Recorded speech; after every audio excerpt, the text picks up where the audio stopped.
What's up, Taiwan? I'm Yvonne with 10 minutes of news from here in Taiwan and around the world. Since China introduced bans on a variety of Taiwanese food products, many farming businesses have been in fear of losing their main source of income. But now, several companies in Taiwan are coming up with new and creative ways to help get their products into different global markets. Bing Wang reports. These fruits are being placed in a special freezing unit to help keep them fresh for longer. It's called cold chain technology, which flash freezes the fruits in just 30 minutes. This method preserves the fruit's moisture, which allows it to be shipped out and enjoyed overseas at any time of the year. Normally, technology like this would be a new and useful way to store goods, but many farmers in Taiwan have been hard hit by the recent trade bans from China. And that meant that storage systems such as this have become vital to preserving their produce while they look for alternative buyers. China considers Taiwan as part of its own territory and has been increasing its military, political, and economic pressure on the island nation. This has included bans on the import of Taiwanese produce, such as fruits, seafood, and most recently, alcohol. Now, farmers in Taiwan are having to look to other countries to sell their produce, and are finding new ways to make sure it stays fresh when it arrives. 台湾的水果对于中国市场有这么大的依赖，那突然终止怎么办？冷冻世家低于-18度以下，你就可以运输到日本来。去年底一直到今年的4月，总共 This technological innovation has spread into various sectors in Taiwan's agricultural industry. For example, this tea company has created an easier and faster way to make grass jelly tea cake. The dried grass jelly is first softened by steam, then wrapped up in these cloth bags and pressed down. Using traditional methods, grass jelly tea cake would take hours to make. But this new product can be ready to eat almost immediately. It also doubles the shelf life of the produce from 5 years to around a decade. 我们原来的仙草可能1斤呢才能卖个几百块，可是我们压成一个茶饼就可以卖1200块。一年如果我们做个2000饼，就可以产值到200万。Business owners are working hard to entice new consumers and finding ways to get their products into alternative markets. But China remains a highly important trade partner for Taiwan. So while farmers are working to find buyers elsewhere, Taiwanese officials continue to urge China to rethink the trade bans and reopen for business. Howard Zhang and Bing Wang for TaiwanPlus. Taiwan and Germany have opened automated border control systems to each other's citizens. Eligible travelers flying between Taiwan and Germany can now opt to use automated passport control. The agreement comes after a 2018 trial program that gave Taiwanese citizens access to automated immigration at certain German airports. Taiwan is the 4th country outside the EU whose citizens can use Germany's automated Easy Pass immigration system. A Taiwanese Special Forces soldier who doctors feared would never walk again after a training accident is now on the road to recovery. Not only is he back on his feet, but he's also hoping he will soon be able to rejoin his Paratrooper unit. Jaime Ocon has this story. With his father by his side, Special Forces Command Corporal Qin Liangfeng receives a hero's welcome. Qin was once one of Taiwan's elite paratroopers, but in 2018, Qin's parachute malfunctioned during a military drill. He fell almost 400 meters, or about 90 stories. He was left partially paralyzed following the accident. This gathering is a celebration of Qin's return to his battalion, and it just so happens it's also his 30th birthday.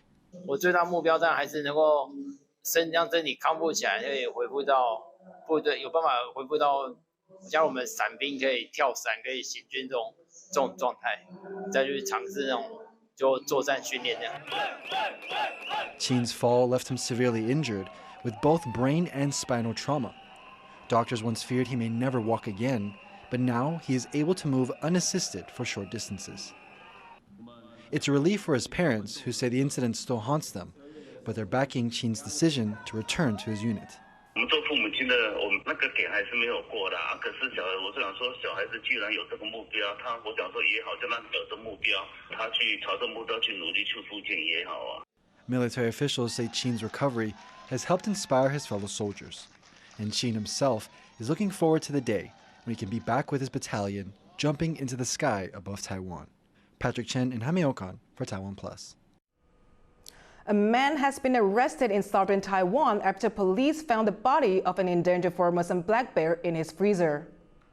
Authorities in Pingtung County made the discovery after receiving a report last Thursday when the man had been spotted carrying the bear's corpse on his scooter. Formosan black bears are an endangered species with only a few hundreds left in the wild. The man could be jailed for up to 5 years and fined up to $32,000.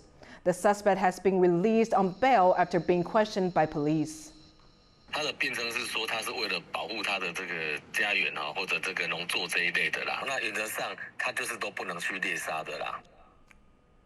A recycling plant in central Taiwan's Changhua County is taking toxic waste from the steel industry and converting it into new and useful materials. Charlie Store has more. If you come in here, keep your face mask on. The dust piled up in this warehouse is highly toxic. A waste product from steel furnaces that contains poisonous heavy metals and dioxins. Those are so-called forever chemicals that take decades to break down and cause severe health issues if they get into the food chain. And yet, until relatively recently, Taiwan's steel industry would simply dump tens of thousands of tons of this electric arc furnace dust every year, with little care for the environment or human health. Waste buried by the sea in northern Taiwan's Hsinchu County has made the area the country's most toxic strip of coastline. The practice is not only unsustainable, but also a waste of good rubbish, because the metals in the dust, like zinc and lead, are valuable if you take the trouble to extract them. And that's why members of the Taiwan Steel Union came together to invest in a facility that could take the dust from their electric arc furnaces and recycle it into useful products.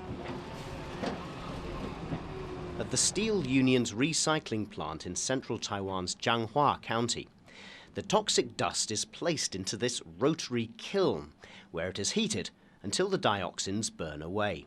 从30度慢慢的提升到1300度的过程中，就会把里面的有害物质给破坏。 What comes out the other side is zinc oxide, which has dozens of applications, ranging from rubber and ceramics to food and drugs. Since the plant was set up, close to 17,000 tons of furnace dust has been processed from steel plants in Hsinchu and Changhua. And the Taiwan Steel Union says dumping is a thing of the past. 在台湾集成灰炼钢厂随处请到，绝对是已经是不可能的事情了。 And that's not all. After the valuable metals have been extracted from the dust, what you have left is a harmless rock-like slag. This can be used as a layer in roads and floors in place of natural gravel. This application for the last remaining leftover means Taiwan's steelmakers, with a little effort, can upcycle 100% of an environmental poison into useful and profitable materials. Leon Lien and Charlie Storer for TaiwanPlus. Xueshan, Taiwan's second tallest mountain, got its first snow of the year on Monday. The snow arrived as winds from the northeast brought lower temperatures and moisture. Authorities in charge of the mountain said a video taken Monday morning showed 45 centimeters of snow on the ground. It's a sign that winter is arriving in Taiwan. The Central Weather Bureau reported a cold front will arrive over the weekend, with temperatures in Taipei set to fall below 10 degrees Celsius. Thank you for watching What's Up Taiwan. Remember to download the TaiwanPlus app for more stories from Taiwan and around the world. Finally, we leave with the images of Ukrainian people performing at a Christmas event in the Hungarian capital Budapest. I'm Yvonne. Take care and see you next time.